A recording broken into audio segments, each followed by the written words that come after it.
तो यही ज्येष्ठ पूर्णिमा के दिन धम्मदूत मंडल ये अरहत भिक्षु महेंद्र के नेतृत्व में श्रीलंका पहुंचते हैं और वहाँ धम्म का जप बसाते हैं, बुद्ध शासन चिरस्थायी करते हैं। तो उसके स्मृति में ये ज्येष्ठ पूर्णिमा, और ज्येष्ठ पूर्णिमा कभी श्रीलंका जाने को हुआ तो स्वागत है आप सभी का। आप लोग देख रहे हैं बुद्धास टीचिंग चैनल और हम यहाँ महाकारुणिक तथागत बुद्ध और उनके शिक्षाओं के विषय में चर्चा करते हैं।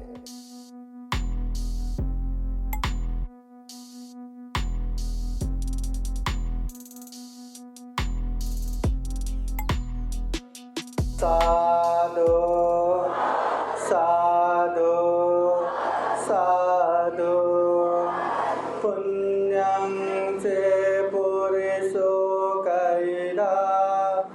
कैराथे तं पुनः पुनः तं विछन्दं कैराथ सुखो पुण्यासौ चयो सब पाप सकरणं कुशल सौपसंपदा सचित वर्योदपनं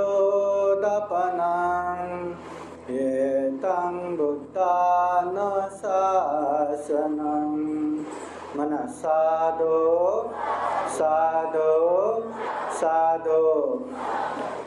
महाकारुणिक तथागत बुद्ध धम्म संघ को त्रिवार वंदना।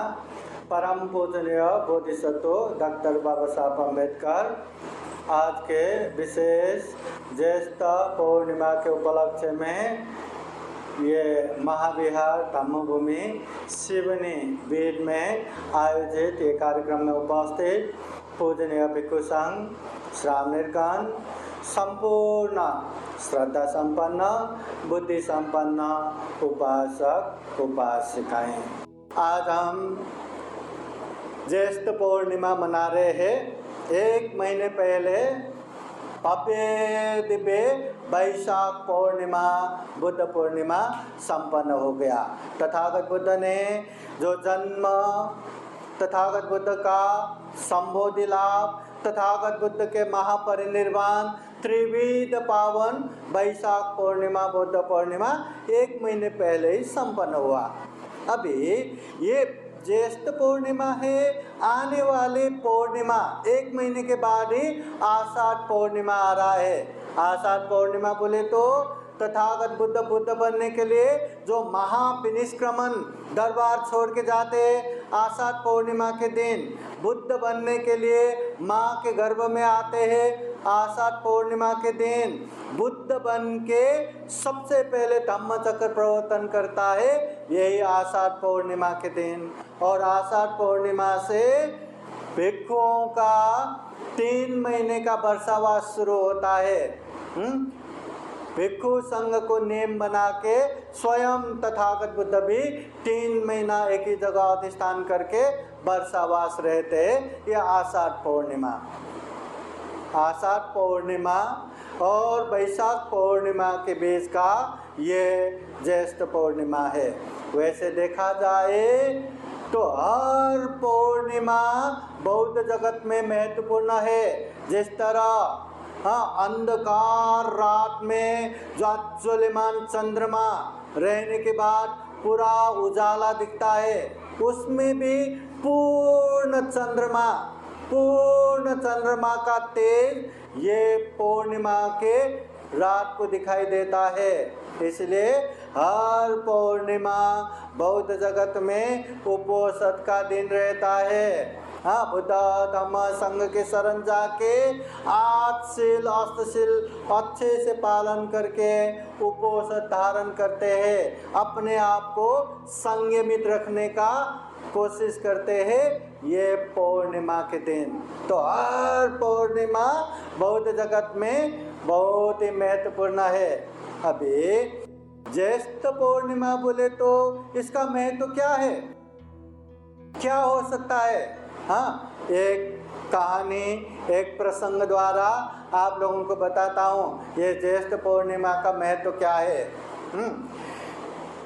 तथागत बुद्ध, दीपंकर तथागत बुद्ध के सामने खुद भी बुद्ध होने का प्रार्थना करते हैं। उसके बाद उन्होंने 10 पारमिता, 10 उपपारमिता, 10 परमत पारमिता, बुद्ध बनने के लिए जो 30 पारमिता पूर्ण करना है पूर्णतः परिपूर्ण करते हैं। उसके बाद बुद्ध बनने के लिए वो माता महामाया देवी और पिता राजा शुद्धोधन, जो कपिल वस्तु दरबार है वहाँ महारानी महामाया देवी के कोख में उनका अवतरण होता है। तो आषाढ़ पूर्णिमा के दिन वो गर्भ में आते हैं और उसके बाद धीरे धीरे 10 महीना परिपूर्ण होते हैं। वैशाख पूर्णिमा का दिन आते हैं और उनको तीव्र इच्छा होता है कि मैं मायके चले जाऊं। उस समय उनका राज्य कपिल वस्तु और उनका मायका देवदह। तो देवदह अपने मायके जाने की इच्छा होता है। वो इच्छा राजा शुद्धोधन को बताते हैं और राजा को भी लगता है जब गर्भवती हो उसकी हर इच्छा परिपूर्ण करना चाहिए। तो तुरंत हुंकार देते हुए बहुत सारे परिचारिका, बहुत सारे सेना के साथ उनको देवदह के लिए रवाना करते हैं। कपिल वस्तु से देवदह जाते समय बीच रास्ते में खूब मनोरम एक बगीचा आता है जिसे लुम्बिनी कहते थे। उन समय में बहुत सारे राजकुमार, बहुत सारे बड़े बड़े लोग वो लुम्बिनी बगीचा में घूमने के लिए आते थे। बहुत ही सुंदर पूरा बगीचा, पेड़ पौधे, फूल, अनेक तरह से सरोवर, तालाब। तो ये देख के चलो घूमने जाएंगे करके वहाँ घूमने जाते हैं और वहीं बोधिसत्व का जन्म होता है। जन्म होने के बाद अपने राज्य में आते हैं। धीरे धीरे राज्य में बड़ा होने लगते हैं। 16 साल की उम्र में उनका विवाह करा दिया जाता है उस समय के बहुत ही सुंदर ये जो राजकुमारी यशोधरा से। शादी होने के बाद भी उनको दरबार में इतना अच्छा नहीं लग रहा था। दरबार में ही पड़ा रहे, दरबार में ही भुला रहे। इसलिए राजा शुद्धोधन ने भी खूब बंदोबस्त करके रखा था सिद्धार्थ का मन यहाँ वहाँ भटके न। उसके लिए गर्म समय में रहने के लिए एक महल, ठंडी समय में रहने के लिए एक महल, बरसात समय में रहने के लिए एक महल, 3 महल बना के दिया। और महल में हर तरह का सुख सुविधा, हर तरह का बंदोबस्त करा के दिया। फिर भी सिद्धार्थ का मन नहीं लग रहा था और 29 साल की उम्र में, 29 इयर्स की उम्र में उन्होंने संपूर्ण राजश्री, सुख, वैभव, परिवार सब छोड़ छाड़ के गृह त्याग किया, महाविनिष्क्रमण किया। उसके बाद बुद्ध बनने के लिए यहाँ वहाँ जंगल में जाके खूब शरीर को दुख कष्ट दे के दुष्कर तपस्या भी किया, परंतु बुद्ध नहीं बन पाए। फिर उन्होंने देखा, शरीर को अति सुख भी दे के देखा, बुद्ध नहीं बने। अति दुख भी दे के दुष्कर तपस्या भी किया, परंतु दुख मुक्त निर्वाण प्राप्त नहीं हुआ। फिर उन्होंने अपने शरीर को मध्यम मार्ग में लगाया, शरीर को पालन पोषण करते हुए ध्यान करने लगे और वैशाख पूर्णिमा के दिन बुद्ध गया के बोधि वृक्ष के नीचे बोधि ज्ञान प्राप्त किया, बुद्ध बने। बुद्ध बनने के बाद सबसे पहले आषाढ़ पूर्णिमा के दिन सारनाथ, वाराणसी नजदीक के सारनाथ ऋषिपतन मृगदावन में पंचभद्र वर्गीय कौंडन्य उपमहानम भद्य असजे ये 5 ऋषि मुनियों को उपदेश दिया। सभी ने ज्ञान प्राप्त किया, धर्मचक्षु अवबोध किया, भिक्षु बने। बाद में तथागत बुद्ध का अनंत लक्षण शुद्ध उपदेश सुन के सभी दुख मुक्त हो गए। उसके बाद तथागत बुद्ध निरंतर बहुजन हिताय बहुजन सुखाय के लिए गांव नगर जनपद देश देशांतर चारिका करते हुए खूब धम्म का प्रचार प्रसार किया। और तथागत बुद्ध के उपदेश सुन के वहाँ बहुत सारे लोगों ने धम्म अवबोध किया। कितने वहाँ अरहंत हो गए, दुख मुक्ति के मार्ग फल प्राप्त किए, कितने भिक्षु बने, भिक्षुनी बने और बहुत सारे उपासक उपासिका बने। उसके बाद तथागत बुद्ध 80 साल की उम्र में कुशीनगर के 2 साल वृक्ष के बीच में उन्होंने अपने नश्वर देह को त्याग किया, महापरिनिर्वाण को प्राप्त किया। तथागत बुद्ध महापरिनिर्वाण होने के बाद अब बुद्ध के शरीर को दाह संस्कार भी नहीं किया, अंत्येष्टि संस्कार भी नहीं हुआ।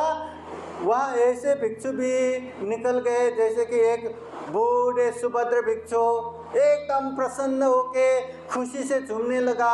अरे अब बुद्ध नहीं रहे, अब हम स्वतंत्र हो गए, हम फ्री हो गए। हमेशा ये मत करो, वो मत करो, ऐसा मत करो, वैसा मत करो, ये करो, वो करो, ऐसा कहने वाला बुद्ध ही नहीं रहे। अब हम जो मर्जी जैसा मर्जी कर सकते करके खूब प्रसन्न हुआ।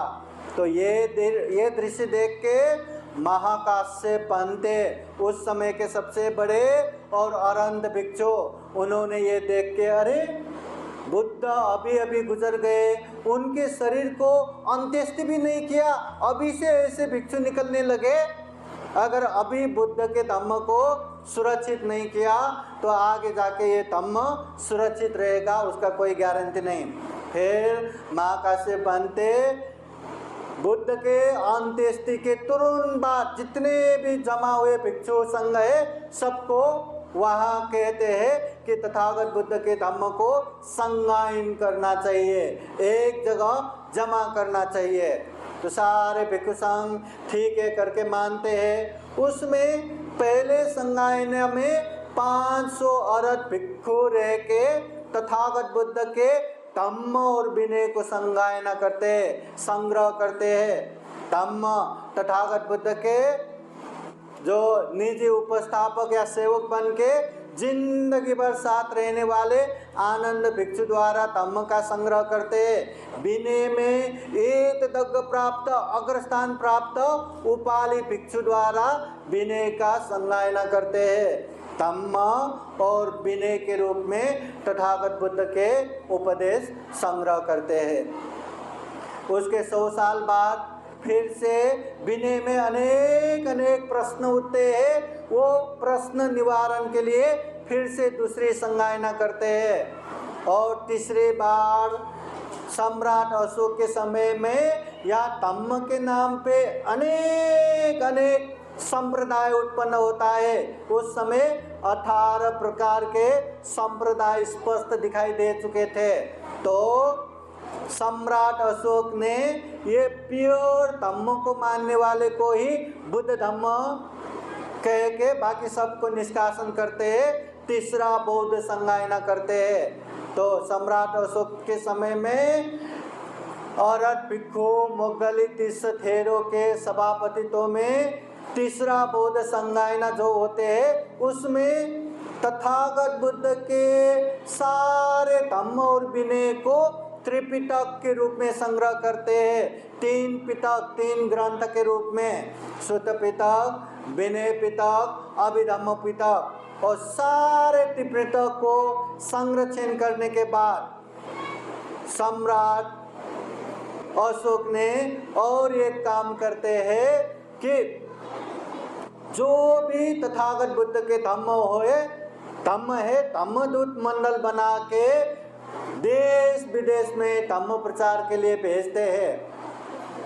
सम्राट अशोक पहले बहुत ही अपने भाइयों को मार के राजा बनने वाला और सारे देश को जीत के विश्व विजयी बनने के लिए निकलने वाला ये सम्राट अशोक कितने लोगों को मारा। बाद में वो बुद्ध धम्म में दीक्षा लेने के बाद शस्त्र अस्त्र परित्याग करते हैं और बुद्ध धम्म में दीक्षा लेने के बाद तथागत बुद्ध के ये सारे धम्म संग्रह करके त्रिपिटक के रूप में संग्रह करने के बाद उसमें 84,000 धम्मस्कंद है। तो सम्राट अशोक ने 84,000 नगर में 84,000 बुद्ध विहार और स्तूपा बनवा देते हैं। हाँ, अभी राजा ने बनाया बोले तो कितना बड़ा बड़ा महाविहार है, कितना बड़ा बड़ा स्तूपा है। 84,000 नगर में 84,000 स्तूपा और महाविहार बनवाते हैं। और इतना करने के बाद अपने गुरु अरत भिक्खु मोगलितिस थेरो के पास जाके पूछते हैं, पंडित जी क्या मैं धम्म का अंशयार बन गया क्या, बुद्ध धम्म का अंशयार बन गया क्या? उस समय पंडित जी कहते हैं, महाराज अभी भी आप धम्म का अंशयार नहीं हुआ। तो वो कहते हैं, मैंने इतना धम्म का काम किया फिर भी मैं अंशयार नहीं बना, ऐसे कैसे संभव है, क्या करना रहता है? तो पंडित जी कहते हैं, अगर धम्म का अंशयार बनना है तो अपने संतान को बुद्ध धम्म में त्याग करना है। अपने पुत्र हो या पुत्री हो, धम्म में भिक्षु भिक्षुणी के लिए त्याग करना है। तो ये सुन के ओहो, मैंने इतने धम्म में काम किया फिर भी मैं धम्म का अंशयार नहीं बन पाऊंगा। मेरे पुत्र महेंद्र वो युवराज है, भविष्य के सम्राट है, वो कहाँ भिक्षु बनेगा, संघमित्रा कहाँ भिक्षुनी बनेगा। दरबार में आके एकदम चिंतित होके निराश होके बैठने लगे। युवराज महेंद्र ने देखा और अपने पिता के पास जाके पूछते हैं, महाराज क्या हुआ, आप प्रसन्न नहीं दिखते? कुछ नहीं। बार बार पूछने के बाद कहते हैं, मैंने धम्म में इतना काम किया, मेरे गुरुजी के पास जाके पूछा मैं धम्म का अंशयार बना क्या? तो पंडित जी कहते हैं, नहीं बने। जब तक मैं अपने संतान धम्म के लिए त्याग नहीं करूँगा तब तक मैं धम्म का अंशयार नहीं बन पाऊँगा, इसलिए मैं चिंतित हूँ। तो ये जानने के बाद अब महेंद्र उसका भी कितने पुण्य संस्कार। तो ये बात सुनते ही उसके मन में लगा, महाराज पिताजी अगर आप अनुमति देते तो मैं भिक्षु बनने के लिए तैयार हूँ। हम थोड़ा धन संपत्ति छोड़ने को कितना मुश्किल होता है, थोड़ा घर जमीन छोड़ने को कितना मुश्किल होता है। वो महेंद्र युवराज, भविष्य के सम्राट, पिताजी की इतनी बात सुन के तुरंत कहते हैं, अगर आपकी अनुमति हो तो मैं भिक्षु बनने के लिए तैयार हूँ। अब सम्राट अशोक जानते ही भिक्षु कितने महान है। हाँ, अगर तुम बनना चाहते हो तो मेरे तरफ से अनुमति है। हाँ, वो महेंद्र भिक्षु बना, दुख मुक्त अरंत भी हो गया। बाद में संघमित्रा उसकी बेटी वो भी भिक्षुनी बन गई, वो भी अरंत हो गया। और तीसरी बौद्ध संगायना के बाद धर्मदूत मंडल बना के चार पांच भिक्षुओं का मंडल बना के देश विदेश में धम्म का प्रचार प्रसार करने भेजते हैं। उसमें से महेंद्र भिक्षु और 3-4 भिक्षु ये धम्म लेके श्रीलंका में जाते हैं। याद रखना, अभी यहाँ ज्येष्ठ पूर्णिमा का महत्व आता है। महेंद्र भिक्षु ये धम्म प्रचार प्रसार के लिए श्रीलंका द्वीप में पहला जो कदम रखा, कहते हैं ये ज्येष्ठ पूर्णिमा के दिन। और उन्होंने पहला कदम जिस जगह पे रखा वो अनुराधपुर के मिहिन तले करके एक पहाड़ है, पहाड़ के टॉप में वहाँ पैर का निशाना है वहाँ। और आज के दिन श्रीलंका भर में इतने धूमधाम से उत्सव मनाते हैं, क्योंकि उन लोगों का बुद्ध धर्म का प्रवेश दिन है। इसलिए पूरा श्रीलंका भर में खूब सारा तोरण बना के रास्ते में आने वाले हर किसी को खाना फ्री में बांटते हुए अनेक उत्सव करके मनाते हैं। और अनुराधपुर में तो इतना भीड़ रहता है, रात भर से वो जो मिहिंतले है जहाँ ये महेंद्र भिक्षु ने पैर रखा, वो जगह पे सिर्फ नमस्कार करके दर्शन करने के लिए पूरा किलोमीटर का किलोमीटर लाइन रहता है। इतने लाइन लगा के वहाँ दर्शन करने के लिए जाते हैं। श्रीलंका भर में जिस तरह बैसाख पूर्णिमा बुद्ध जयंती वहाँ धूमधाम से मनाते हैं, उसी तरह धूमधाम से ये ज्येष्ठ पूर्णिमा मनाते हैं। अब श्रीलंका में ये ज्येष्ठ पूर्णिमा के दिन ये पंत जी पहली बार पहुंचा, इतने में उसका कोई महत्व नहीं है, परंतु महेंद्र भिक्षु अपने संघ के साथ वहाँ पहुँचने के बाद वहाँ के महारानी, वहाँ के राजा, वहाँ के बड़े बड़े लोगों ने धम्म सुना, धम्म समझा, बहुत सारे भिक्षु बन गए, बहुत सारे भिक्षुनी बनना चाहते थे। हाँ, और भिक्षुनी बनाने के लिए महेंद्र ने संघमित्रा भिक्षुनी प्रमुख भिक्षुनी संघ को श्रीलंका में आमंत्रण करते हैं। जब श्रीलंका जाती है, संघमित्रा बुद्ध गया से बोधि वृक्ष लेके जाती है। वो बोधि वृक्ष उन समय में श्रीलंका के अनुराधपुर में लगाते हैं। अभी 2200-2300 साल पुराना हो चुका है, परंतु वो बोधि वृक्ष अभी तक अनुराधपुर में है। पुराना हो गया, उसको ऐसे लोहे का एंगल दे के उसको बचा के रखा है, इतने पुराना बोधि वृक्ष है।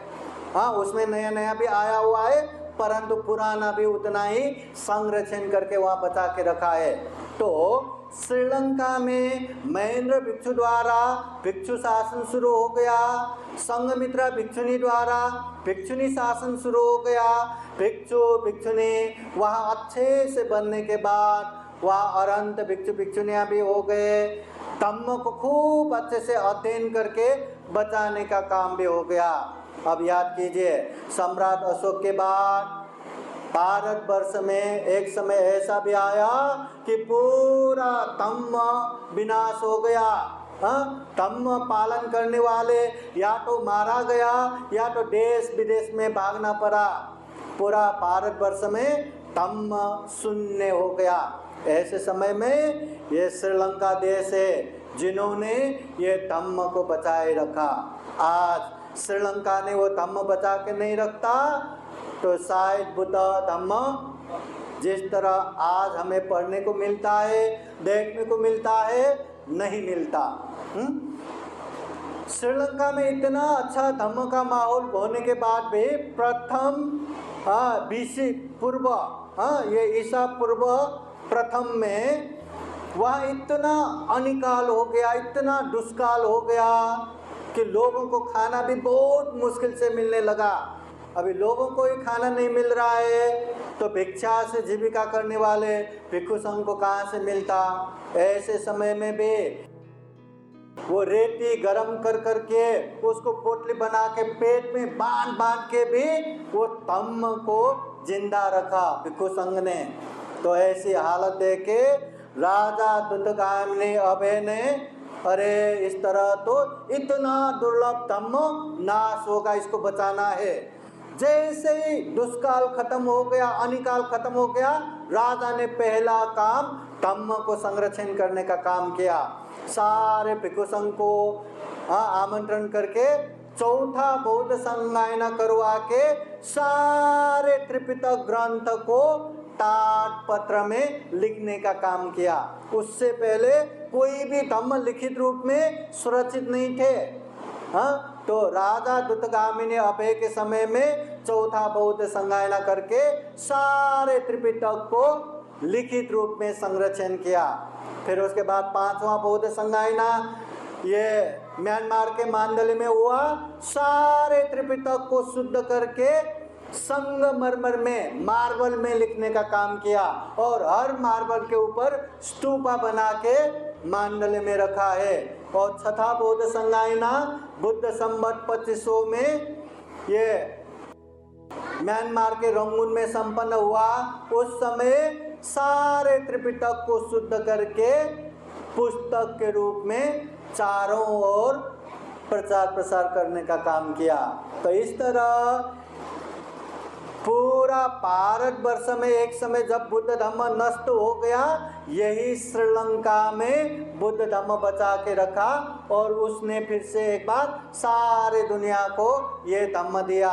और वो धम्म इसलिए भी बचा पाया क्योंकि सम्राट अशोक ने अपने पुत्र के धम्मदूत मंडल को धम्म प्रचार प्रसार के लिए श्रीलंका भेजा और उसी वजह से ये धम्म बचाए रखा, धम्म बचाए रखा। इसलिए सम्राट अशोक के पुत्र महेंद्र अरहत भिक्षु पहली बार ये श्रीलंका में पैर रखा। उस दिन के स्मृति में ये ज्येष्ठ पूर्णिमा बहुत ही धूमधाम से मनाते हैं। देखिए, बुद्ध के वाणी भगवान बुद्ध के समय में जैसा उपदेश देते थे उसी को स्मरण करके भिक्षु संघ आगे बढ़ाते थे। कोई भी उपदेश लिखित रूप में नहीं था और वो 100 साल 200 साल नहीं, 400 साल तक भी बुद्ध के धम्म को लिखित रूप में नहीं रखा। श्रीलंका में ही 400 साल बाद ही लिखित रूप में रखा। हो सकता है कहने वाले कहते हैं भगवान बुद्ध के धम्म में, त्रिपिटक में बहुत सारी बातें मिक्स हो गया, परंतु मिक्स हो गया या नहीं हो गया, परंतु हमारे लिए सबसे आधिकारिक, सबसे पौराणिक, सबसे महत्वपूर्ण धम्म ग्रंथ है तो यही त्रिपिटक है। त्रिपिटक से पुराना दूसरा कोई ग्रंथ नहीं है। तो यही ज्येष्ठ पूर्णिमा के दिन धम्मदूत मंडल ये अरहत भिक्षु महेंद्र के नेतृत्व में श्रीलंका पहुंचते हैं और वहाँ धम्म का जग बसाते हैं, बुद्ध शासन चिरस्थायी करते हैं। तो उसके स्मृति में ये ज्येष्ठ पूर्णिमा, और ज्येष्ठ पूर्णिमा कभी श्रीलंका जाने को हुआ तो ज्येष्ठ पूर्णिमा देखने लायक रहता है। पूरा श्रीलंका भर में धूमधाम से मनाते। आज का माहौल वहाँ अलग ही रहता है। तो आज का ये पूर्णिमा हमें भी इतने दुर्लभ धम्म को इतने दुष्कर, इतने मेहनत करके बचा के रखा, न जाने हमने कितना पुण्य करके आए, हमें इतना दुर्लभ जीवन, मनुष्य जीवन मिला और उसमें भी तथागत बुद्ध का सद्धम्म मिला, ऐसे धम्म मिला।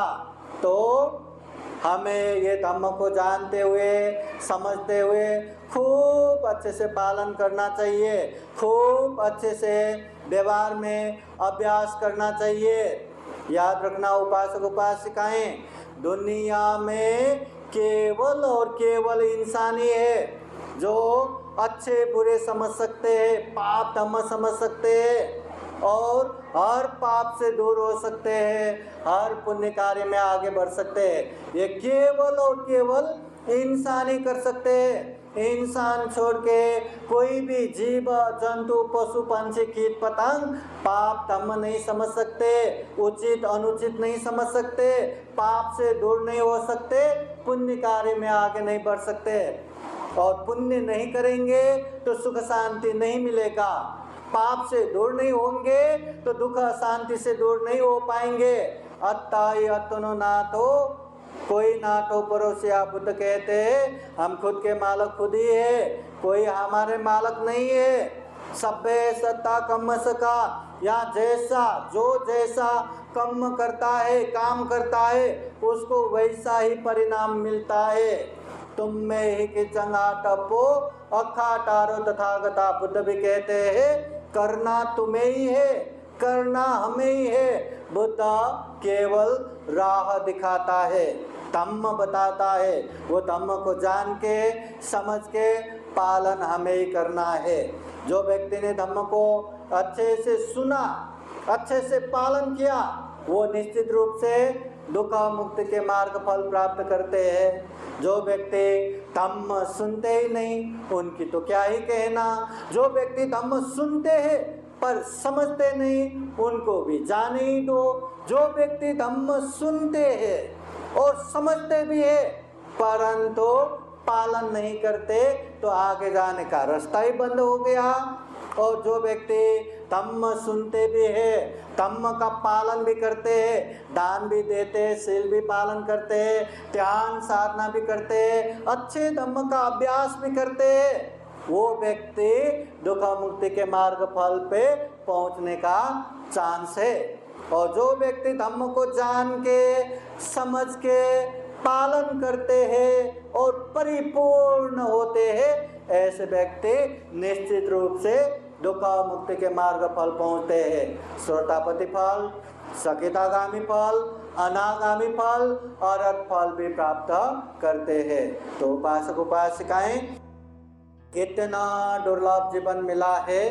दुर्लभ जीवन में तथागत बुद्ध के दुर्लभ सद्धम्म मिला है।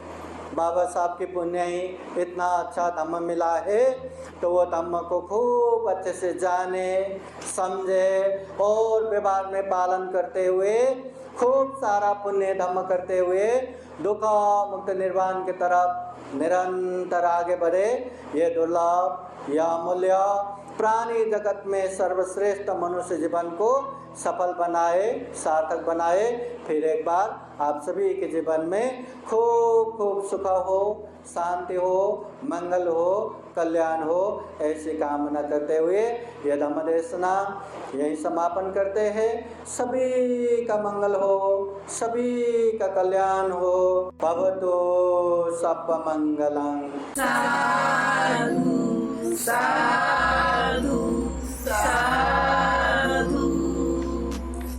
बुद्धं नमामि, बुद्ध को नमन करता हूँ। धम्मं नमामि, धम्म को नमन करता हूँ। संघं नमामि, संघ को नमन करता हूँ।